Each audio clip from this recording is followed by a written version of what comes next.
Hello दोस्तों, स्वागत है आप सबका Raj all over study YouTube channel में। दोस्तों आज हम पढ़ने वाले हैं समास के बारे में। क्या दोस्तों समास के बारे में दोस्तों मैंने बताया था आपको समास भी दोस्तों बिहार पुलिस के एग्जाम में आता है। जो 10 नंबर का हिंदी दोस्तों है उसमें मैंने क्या क्या कराया था आपको, एक मुहावरा करा दिया और एक जो आपका था अशुद्ध शुद्ध शब्द वो भी मैंने आपको करा दिया है। तो वो अगर आपने नहीं देखा तो चैनल के प्लेलिस्ट में जाइए, वहाँ पर आपको मिल जाएगा बिहार पुलिस के।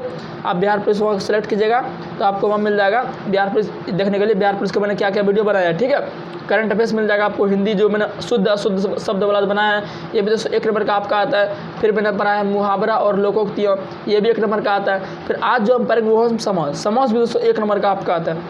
1 नंबर का या 2 नंबर का समास आपका आता है, ठीक है। तो समास को हम देखेंगे, तो वीडियो में पूरा बने रहिए, वीडियो को लास्ट तक देखिए। फिर समास से आपका एक भी क्वेश्चन बाहर नहीं जाने वाला, ठीक है। सबसे पहले जानेंगे कि समास किसे कहते हैं। चलिए हम देख लेते हैं कि समास किसे कहते हैं। समास किसे कहते हैं जब 2 या 2 से अधिक पद अपने बीच के विभक्ति को छोड़कर आपस में मिल जाते हैं तो हम उसे समास कहते हैं। क्या कहते हैं? समास कहते हैं, ठीक है दोस्तों। जैसे दोस्तों राजा का मंत्री, तो क्या होगा? राजमंत्री। लोटा और डोरी, क्या लोटा डोरी। ये दोस्तों 2 या 2 से अधिक पद अपने बीच के विभक्ति को छोड़कर आपस में मिल जाते हैं तो उसे हम समास कहते हैं। इसको आप नोट्स में भी लिख सकते हैं, कॉपी में भी लिख सकते हैं, ठीक है। अब देखिए समास के 6 भेद होते हैं। समास कितने भेद होते हैं? 6 भेद। चलिए देखते कौन कौन से 6 भेद होते हैं। देखिए समास के 6 भेद होते हैं। पहला कौन सा है? तत्पुरुष समास। दूसरा कर्मधारय समास। तीसरा द्विगु समास। चौथा द्वंद्व समास। पांचवा बहुव्रीहि समास। छठा जो है अवयवी भाव समास, ठीक है। ये दोस्तों अब तत्पुरुष के समास के 6 भेद होते हैं, ठीक है। अब हम दोस्तों करेंगे समास से महत्वपूर्ण प्रश्न जो कि आपके टॉप 50 क्वेश्चन दोस्तों आप थंबनेल में देख रहे होंगे कि आप जो आता है यही क्वेश्चन दोस्तों बार बार रिपीट होता है। पिछले बार दोस्तों बिहार पुलिस में यही समास का क्वेश्चन पूछा गया जो मैंने इस वीडियो में लिया है। सो दोस्तों वीडियो बहुत ही हेल्पफुल होने वाला आपके एग्जाम के पॉइंट ऑफ व्यू से, तो जरूर देखिएगा अंत तक। चलिए एक होता है नया समास आपका 7 नंबर, ठीक है। देखिए सबसे पहला है राजमंत्री। कौन सा समास है? राजमंत्री कौन सा समास? ये सब दोस्तों रिपीटेड क्वेश्चन जो पहले बार दोस्तों आपका आया था बिहार पुलिस में, वो सब वही क्वेश्चन दोस्तों मैंने लिया। राजमंत्री कौन सा समास है? तो तत्पुरुष समास है, ठीक है। चरण कमल में कौन सा समास है? चरण कमल में कौन सा समास है? कर्मधारय समास है, ठीक है। चलिए उसके बाद देखिए जिस समास का प्रथम पद प्रधान होता हो उसे कौन सा समास कहते हैं? कौन सा कहते हैं? अवयवी भाव। कौन सा कहते हैं? अवयवी भाव। जिस समास का प्रथम पद प्रधान होता है उसे हम क्या कहते हैं? अवयवी भाव कहते हैं। जैसे दोस्तों यथाशक्ति, यथाशक्ति आपका हो गया, ठीक है। और जैसे आपका हो गया प्रतिदिन, हो गया प्रतिदिन, ये सब क्या आपका अवयवी भाव समान है। प्रति, यथा, ये सब क्या देखिए प्रथम पद, यहाँ क्या कह रहा है? प्रथम पद प्रधान होता है। यथा क्या? प्रधान शब्द है। प्रति क्या? प्रधान शब्द। सो हम इसे कहेंगे अवयवी भाव समास, ठीक है। आगे देखिए गौरी शंकर में कौन सा समास है? तो द्वंद्व समास।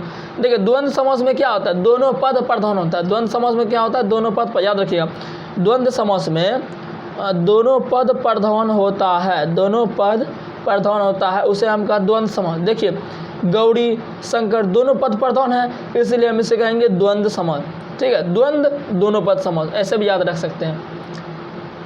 आगे देखिए वही आ गया। मैंने आपको तुरंत एग्जांपल दिया था अभी। यथाशक्ति कौन सा समास है? जिसका प्रथम पद प्रधान हो। यथा क्या? प्रधान शब्द है, तो कौन सा? अवयवी भाव समास है, ठीक है। उसके बाद देखिए अनजान में कौन सा समास है? तो अनजान में कौन सा समास है? न समास है। कौन सा समास है? न समास है, ठीक है। मैं आपको न समास के कुछ और उदाहरण दे देता हूँ ताकि आप उसे भी लिख लो। न समास का उदाहरण जैसे हो गया आपका नासमझ, नासमझ, ये सब आपका देखिए निगेटिव वाला चीज़ इसमें आएगा ना, वो होगा आपका न समास। फिर आपका हो गया अन्याय। क्या हो गया? अन्याय। ये सब क्या? निगेटिव वर्ड है तो अन्याय। तो ये सब आपका क्या है? न समास। ये सब क्या आपका? न समास है, ठीक है। उसके बाद आपका हो गया अनंत, अनंत, ये सब क्या आपका? न समास है, ठीक है। तो ये 3 एग्जाम्पल और एक्स्ट्रा आप लिख लो ताकि अगर अनजान ना पूछे तो ये अगर पूछे तो आप इसको सॉल्व कर दो। आगे देखिए आगे है समास का मतलब क्या होता है? समास का मतलब क्या होता है?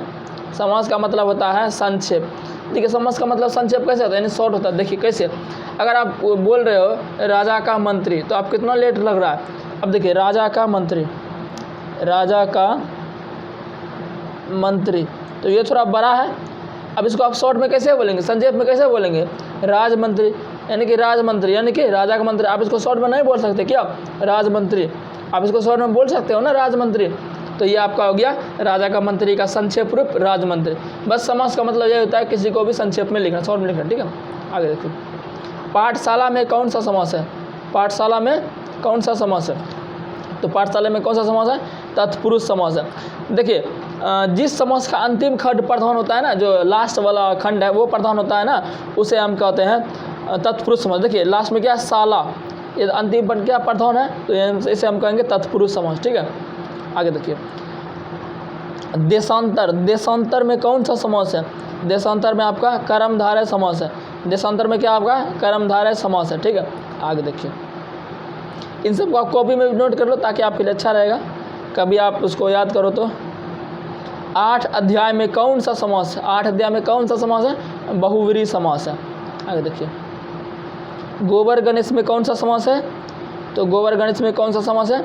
वो है आपका करण तत्पुरुष। देखिए तत्पुरुष के भी कई प्रकार होते हैं, तो उसमें ये कौन सा? करण तत्पुरुष। उसमें आपको करण तत्पुरुष नहीं देगा, सिर्फ आपको अगर ऑप्शन में तत्पुरुष मिल जाए तो आप उसको करेक्ट कर दीजिएगा। अगर तत्पुरुष के अलावा और कोई है तो वो नहीं होगा, ठीक है। आगे देखिए, आशातीत में कौन सा समास है? आशातीत में कौन सा समास है? तो तत्पुरुष समास है, ठीक है। उसके बाद देखिए, युधिष्ठिर में कौन सा समास है? तो कौन सा समास है? अलूक तत्पुरुष समास है, ठीक है। आगे देखिए, क्वेश्चन नंबर 14। क्वेश्चन नंबर 14 आपका, पंचवटी में कौन सा समास है? पंचवटी में कौन सा समास है? द्विगु समास है। क्या द्विगु समास? देखिए द्विगु समास किसे कहते हैं? द्विगु समास आप याद रखिए, जिसका पहला पद संख्या हो। पहला पद क्या हो? संख्यावाचक हो। इसको आप नोट कर लो। द्विगु समास किसे कहेंगे? जिसका पहला पद संख्यावाचक हो। अब देखिए पंचवटी, तो पंच क्या है? एक संख्या, यानी कि 5 क्या एक संख्या है, ठीक है। 5 क्या एक संख्या है, तो इसे हम कहेंगे द्विगु समास। तो द्विगु समास को आप ऐसे पहचान सकते हो, ठीक है। जिसका पहला पद आपको संख्या टाइप का लगे उसको आप द्विगु समास टिक कर सकते हो, ठीक है।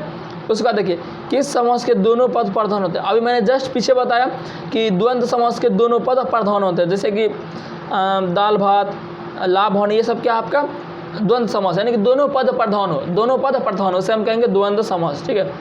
आगे देखिए, अब देखिए दोस्तों, मैंने आपका लिया ऑप्शन, कुछ क्वेश्चन मैंने ऑप्शन दे के लिए हैं ताकि आपको और अच्छा हो। अव्ययीभाव समास का उदाहरण है, तो अव्ययीभाव समास का उदाहरण कौन है? आप सोचिए 1 मिनट, फिर उसको आंसर दीजिए। ऑप्शन आपके पास गोबर गणेश, धीरे धीरे, दाल भात, लाभ होने। तो धीरे धीरे ये सब तो है नहीं, दाल भात भी देखिए दोनों पद प्रधान मिले, ये तो है नहीं। तो गोबर गणेश का इसका क्या हो जाएगा? सही आंसर। गोबर गणेश आपका अव्ययीभाव समास है। उसके बाद देखिए, रसोई घर में कौन सा समास है? तो रसोई घर कौन सा समास है? तत्पुरुष है, कर्मधारय है, द्विगु है, द्वंद्व है। तो रसोई घर दोस्तों आपका वो तत्पुरुष समास है। आगे देखिए,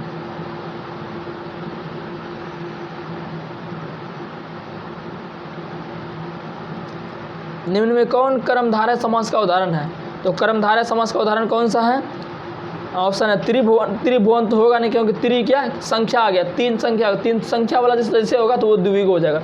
बहुव्रीहि भी नहीं है, घनश्याम भी नहीं है, तो नीलगाय इसका राइट आंसर हो जाएगा। उसके बाद देखिए, बहुव्रीहि समास कौन सा है? बहुव्रीहि समास कौन सा है?